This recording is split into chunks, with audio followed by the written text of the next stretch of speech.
driving. Hope comes and stops us in our tracks.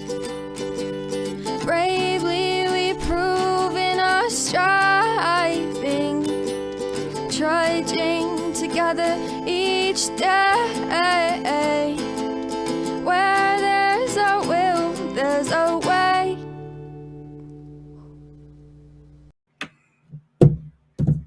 Wow, 3 people already. Good afternoon, everybody. Excuse me. Yeah, it's funny. I'm actually on. Hi, Ingrid. Good to see you. I've got a full version of it now. I'll try and send it to you. God, my camera is so off. Okay, I'm not gonna look at me. But there's a full version of it on the Trudging Together site. Hi, Gary. Felt like I just wrote on your timeline. Congratulations on 20 years of marriage. How phenomenal is that? Especially for an alcoholic. Wow. What does that tell us, guys? That means that not only is Carrie sober, but her family follows her type of spirituality also. So what she's done is her family, and even though it doesn't feel like it all the time, Carrie, follow her because she's a fantastic leader in her house. Okay. And that's how she made that marriage work. Good job. I have a lot of respect for people that are in a marriage and still do everything they can to keep that marriage. I have a lot of respect for that. So, all right, let's get started here. Welcome to the Daily Trudge. My name is Dion, and I'm your host. I'm always your host.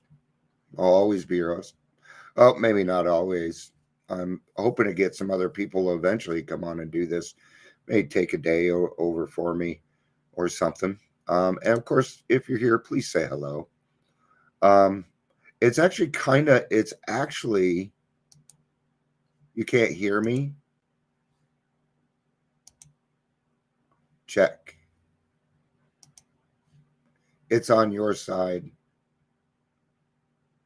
Ingrid, can you hear me?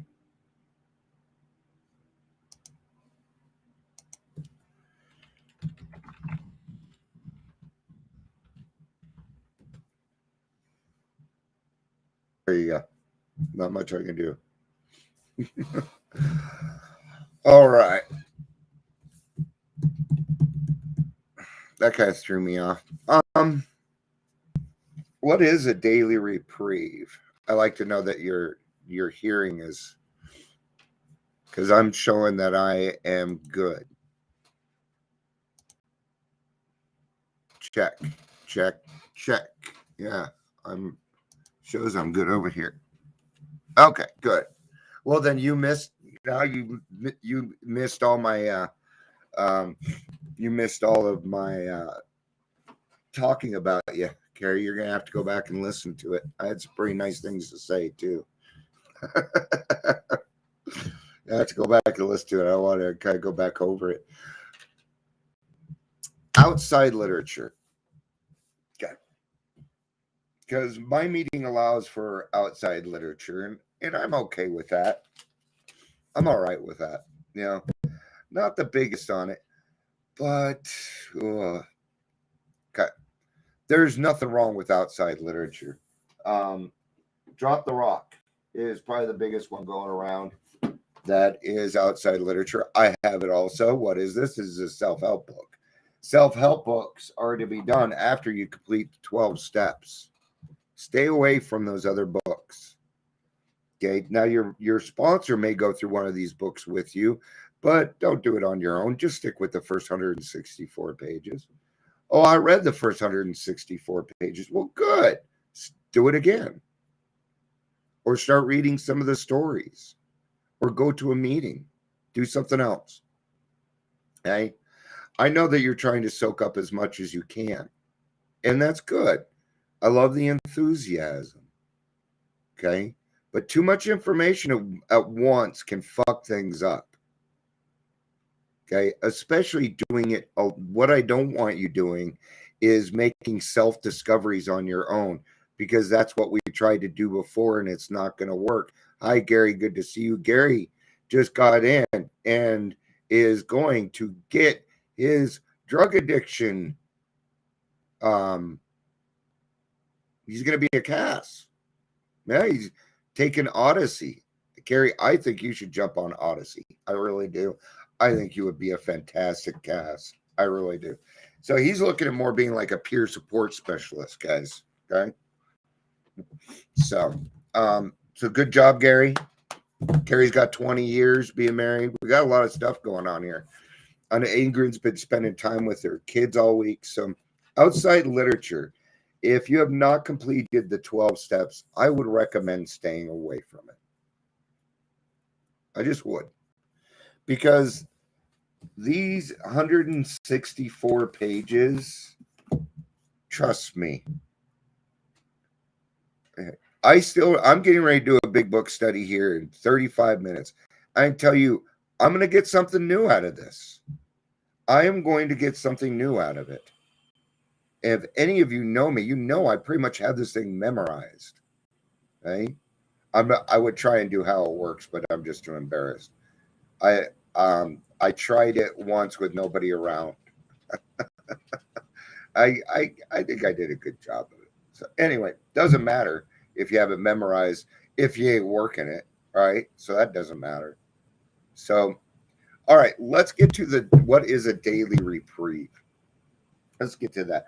It was actually the topic, and that wasn't if it was kind of brought up in the meeting, and Alli, who is one of our members, brought up the topic, so I gave her credit for it.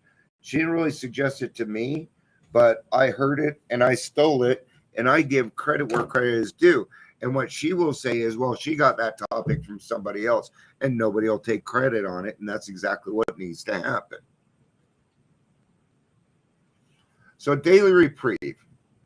Let's read out of it in the big book first, okay? And that is page 82.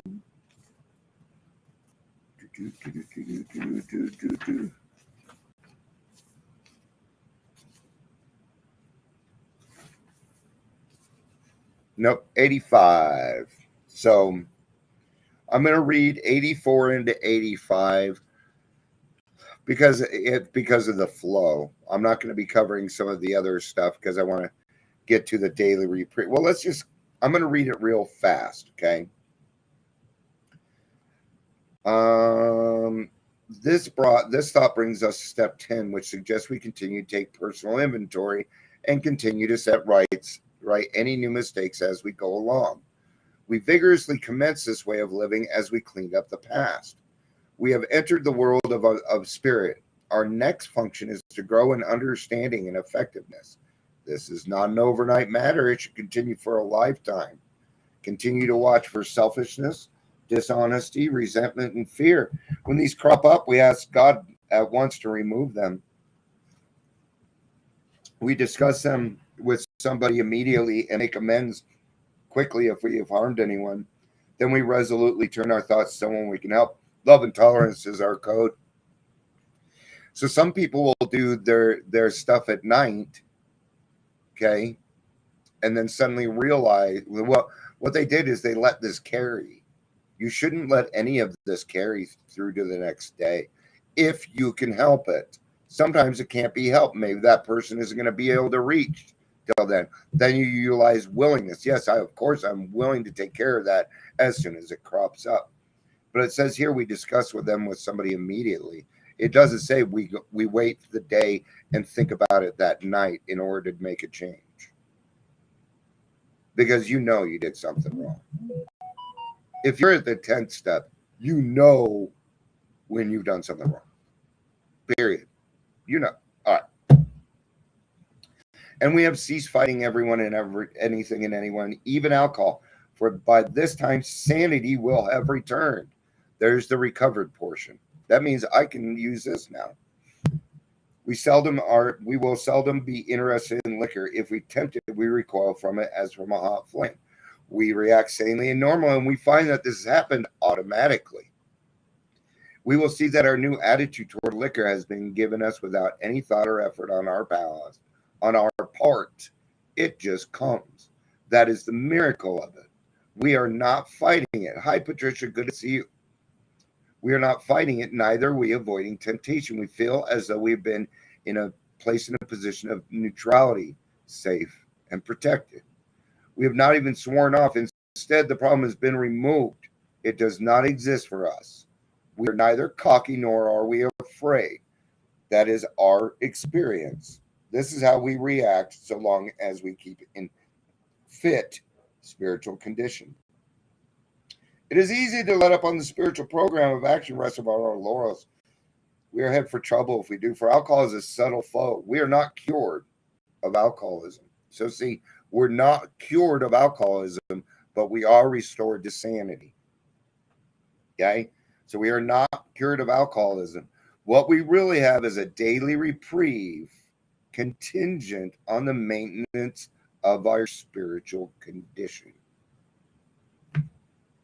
So what does that mean? Okay. This is one way to look at the daily reprieve. And then I'm going to kind of bring it up a little bit differently. Okay. So the daily reprieve, I'm going to put this real simple. When I go to bed at night, I am a recovered alcoholic. When I wake up in the morning, I'm an alcoholic. And what's the first thing that God does for me? He lifts the obsession. That is my daily reprieve. Very simple. It goes beyond more than that. It does. That's just the beginning of your reprieve.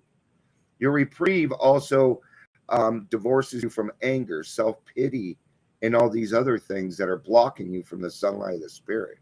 I don't know if you guys have noticed, but my face is like all lit up with light. It's kind of weird. It's like green and so now what I want to do is I actually want to read from something here. This is from Oceanfront Recovery. I kind of like this because it really hones it in. Okay. What is a daily reprieve? A reprieve is defined as a postponement of punishment or delay of execution. Well, that cuts deep right from the beginning. For a man or woman in recovery, this means each day we are allowed to postpone the inevitability of our drinking or drug use. As people suffering from the disease of addiction, we know that. If running on our self-will and decision-making, we will drink or use again unless we can rely on a power greater than ourselves. The Book of Alcoholics Anonymous explains we are not cured of alcoholism. What we really have is daily reprieve contingent on our spiritual condition. Though the spiritual connection, we allow our thoughts and behaviors to be directed by our own conception of it. So really, they're not telling us anything new. Okay? So really, that's what it comes down to, what a reprieve is. A reprieve is something that you get each day depending on the amount of work that you are doing. Okay? So now that I've gone through the 12 steps, okay, each day when I wake up, I have nightmares every night. Okay, I have drinking dreams every night. So I go through this every day. Every morning, I wake up thinking I'm drunk. Okay. No, I know not everybody goes through that, but it takes me about 5 seconds to realize that I was sleeping. Okay. Or that I was dreaming. It's a long fucking 5 seconds. Do you know what happens in that time? God interferes every single time because he knows that my intention today is to stay sober and help his children. He knows that that's my intention. It is my intention. I'm here to help people, and it's what I do, and I'm very good at it. Right? And I enjoy it. God, I've really got to start keeping my shoulder. I've been working a lot on my posture. On my posture.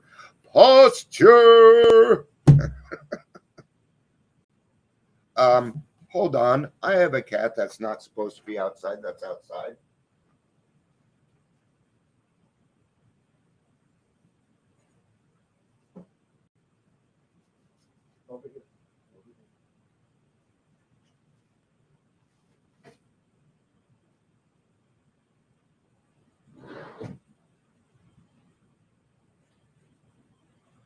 All right.